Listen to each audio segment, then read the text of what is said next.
My name is Lucy, and I am here with another author spotlight. For this episode, I will be shining the light on the author Carolina De Robertis. Carolina is a Uruguayan American author. She has written 5 novels. I'm going to talk about 4 of them today. She's been awarded the Stonewall Prize for 2 of her novels, and she's been a finalist for the Faulkner Award, for the Stein Award, and also a finalist for the Kirkus Prize, and she's received the Lambda Literary Award. The most recent book that Carolina De Robertis has published is called The President and the Frog, and this came out in 2021, and this was longlisted for the Faulkner Award for fiction. This book is based on a real person, the ex-president of Uruguay.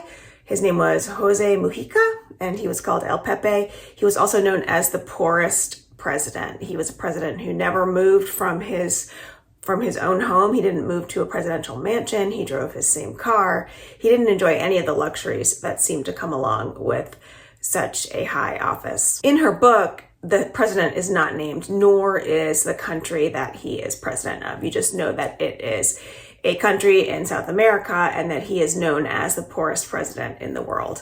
This reputation has sort of become the stuff of myth. He was a former guerrilla soldier who was jailed for inciting revolution during the dictatorship. He spent 13 years in prison in total. This book takes place over different periods of time. Some of it goes back to when he's remembering when he's a revolutionary. Some of it takes place in his jail cell after he's been imprisoned, and it starts off in the current times where he's being interviewed at his home by a Norwegian journalist. And by current times, I mean right around the time of the 2016 election in the US.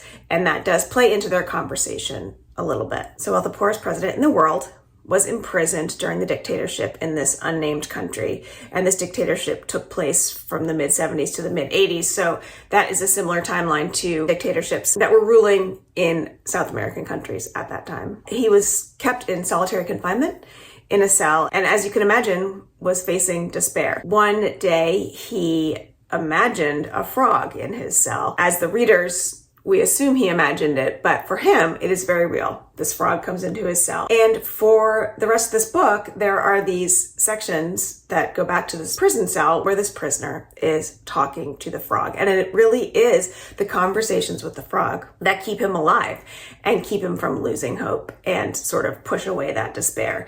And through those conversations, we learn about his past, and we learn about his time as a revolutionary. We learn about how he met his wife. And then when it flips back to the interview with the Norwegian journalist, we learn more about his time after being in prison. And she asks him about being the poorest president, because this is the stuff of fascination for the world. And they talk a little bit about current events around the world. He's debating during this interview about whether or not to tell her about the frog that really helped him survive these 13 years of torture and interrogation and extreme solitary confinement. He's never told anyone this whole story. This book definitely relies on magical realism, and it has a fable-like quality to it. Because it gets into discussions of morality, it almost feels like a parable. There is some humor. The conversations between this prisoner and the frog especially, is pretty funny. And though we know that the frog is imaginary and this book is relying on magical realism,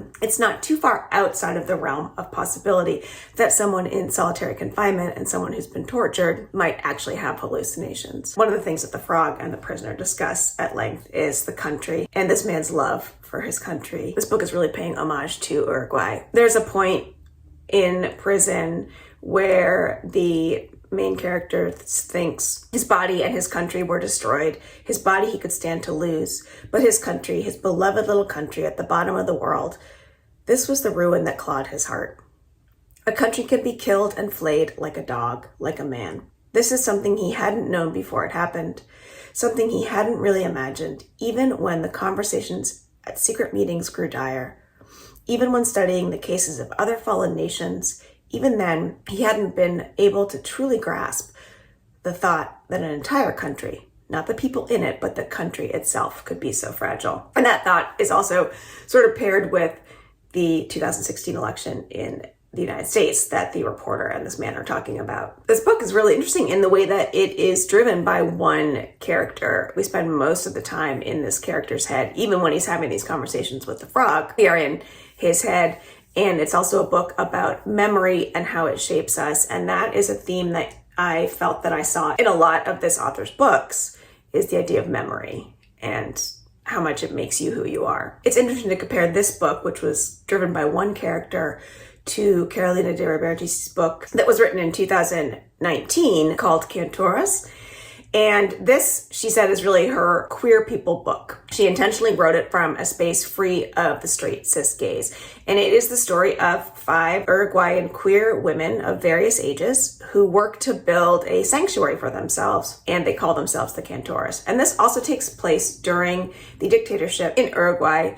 So there are instances of people being imprisoned, and it is also a time when being an affront to decency was a crime, and being queer meant that you could be imprisoned. For these women, it's also learning about the fact that they can be who they are in their own families. They haven't really been allowed to grow in that way, and so this book becomes this story of an alternate family and a found family. It begins in 1977. These 5 women come together and take a trip to the beach where they realize they want to stay, and they end up buying a little house there that becomes their sanctuary. They're connected in various ways, and you realize that right away they're staging a rebellion just by being who they are and being who they are together as queer women. You get all their backstories throughout this book, and then you get their stories going forward from the point where they purchased the house. So the book spans 40 years, and so much of what happens speaks to the resilience of these women and their ability to survive and to rebuild, which they keep having to do as they face various obstacles throughout their lives. What they're seeking initially is just a place to be themselves, to have a good time, to drink some wine within the company of one another. Eventually, that they realize that they can get away from their families and this brutal dictatorship. There's a quote that says, "Martial law breeds martial time. You become precise to stay within the lines of safety, or rather, what you pretend are lines of safety, since those parameters could stop working at any moment." So by building their little house, they are allowing themselves to get outside of those lines in that very strict, rigid lifestyle. The title literally translates to singers, and the term Cantorus, meaning singers, is also a slang for women who like other women. In this case, it's also symbolic of the fact that they are lifting up their voices to sing in a way, to sing about their freedom, to be themselves, and to find ways to be strong, despite the fact that that's not really allowed for them. De Robertis said that the women in this book are based on real women that she met with and spoke to for 18 years before writing it. And one of the things she said in an interview I watched with her was that she wanted to see how people could live radiantly when the world seems bent on our erasure. And I feel that that idea of erasure could definitely be applied to all of her books. If you just look at The President and the Frog, here is a man who has been erased by being put in solitary confinement, and he has to find his way out of that and his way back. And then he becomes very much the opposite of that when he becomes this sort of mythological figure in his country and the world around him. In Carolina De Robertis' book, The Gods of Tango, which was written in 2015, this idea of erasure and the fight against erasure definitely comes up. It is a story that is not only about the history of the tango, which is fascinating, but about the history of a different part of Buenos Aires as well. The story starts in 1913, and it's the story of Leda, who is en route from her small Italian village to Buenos Aires to live with her husband, Dante. They've never been together as a married couple. They were close before he went to Buenos Aires, but they were not married. When they were married, his father stood in as a proxy. And so Leda's really heading into the unknown. When she arrives in Buenos Aires, she is surprised doubly. First of all, by the conditions in which Dante was living. Is very much like a tenement sort of lifestyle called a conventillo, which is sort of like a poor, overpopulated area in Buenos Aires. And there are a lot of people packed into one room. And so she has this surprise. This is not the lifestyle that he was selling her. In addition to that, Dante is dead. He was killed in a labor protest. So here's Leda alone in this country. She has to figure out how to make her way. She starts taking in some sewing with other women. She hears this violin in the courtyard. And one of the things she brought with her from Italy was her grandfather's violin. And she wants to be able to play it, but women are not really allowed to play, specifically the tango, on violins. The tango is not for women to play. In fact, it arose in Buenos Aires as a dance between men who were waiting their turn at a brothel. So she realizes that in order to, first of all, escape a profession that very often befalls women who are trying to make their way, which is prostitution, and to be able to play the music that she loves on her violin, she might have to not seem like a woman. So she starts wearing Dante's clothes, and she cuts her hair and becomes a musician and becomes a very talented tanguero and seduces women. She falls in love with women. Nobody knows her secret. Leda is essentially Dante. She has become Dante. And so in this part of the book, we are taken into this world of these brothels and these barrooms of Buenos Aires, which is this bustling port city. And this story is really an uncovering of something that's not often told, a story of marginalized people, but also a story of women presenting as men in history. The fact that here's a woman doing that in this book who becomes very successful at being a man. De Robertis switches back and forth using pronouns in this book, which is really interesting. She switches back and forth from how the character thinks of herself or himself, Leda or Dante. And when Leda is first just dressing as a man, she is called she. When she is pretending to be a man towards other people, she still refers to herself mostly as she, but sometimes as he. Towards the end of the book, Leda just really becomes Dante. She's completely transitioned into becoming Dante, and she is a man.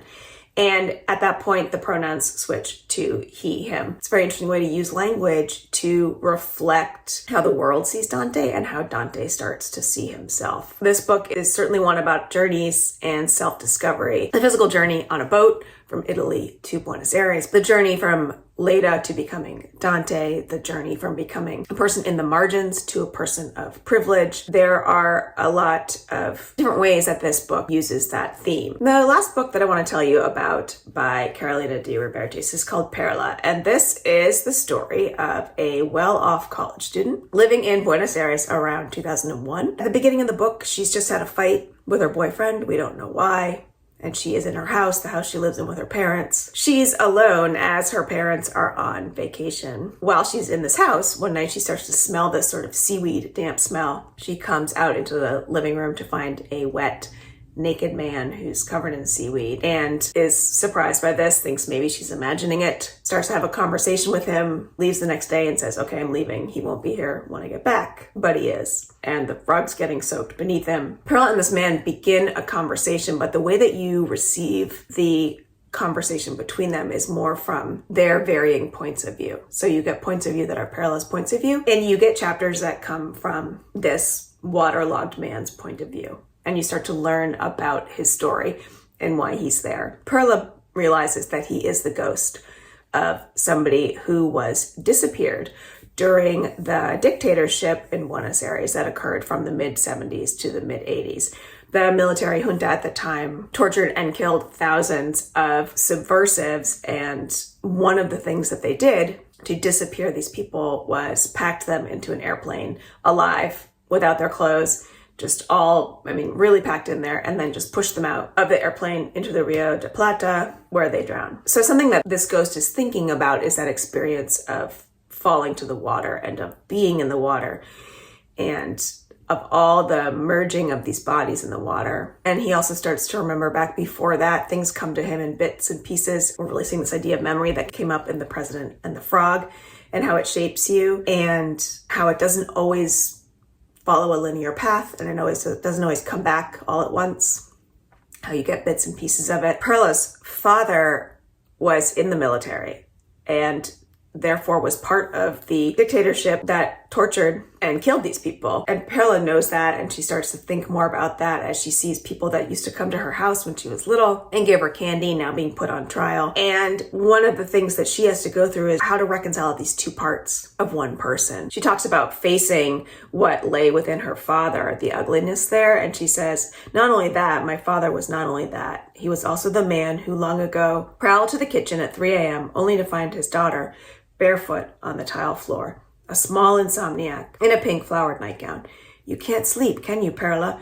You are your father's daughter, he would say, smiling, and search the cupboards for chocolate we would break into little jagged squares, our midnight prize for being the wild ones. So she has that memory of her father, and then she has what she's learned about her father. And she's wrestling with all of that when along comes this ghost. And why does this specific ghost come to her, to this specific place? And eventually you realize the connection that this ghost has to Perilla's origins. And this becomes a story about how generations can be affected by war and the acts of war. And the idea that you might inherit some guilt just by being born into a certain family. It's interesting that Perilla was written in 2012. The President and the Frog were written in 2021. They seem to have similar feel and themes and sort of rely more on some magical realism. And then the middle books that I talked about, Cantorus and the Gods of Tango, are really giving space to queer people where maybe their stories haven't been told before, but the author wants to show us that those people have always existed. And all of these books deal with some erasure, and they deal with journeys, and they all deal with self-discovery as well. Another thing that all four of these books have in common is that they are beautifully written. Carolina De Robertis is such a lyrical and graceful writer. You just find yourself being pulled into the story. The way she uses language to reflect the plot and to build her characters and to tell their stories is really astounding. So I would recommend that you pick up any four of these books. They are all worth a read. Thank you for joining me.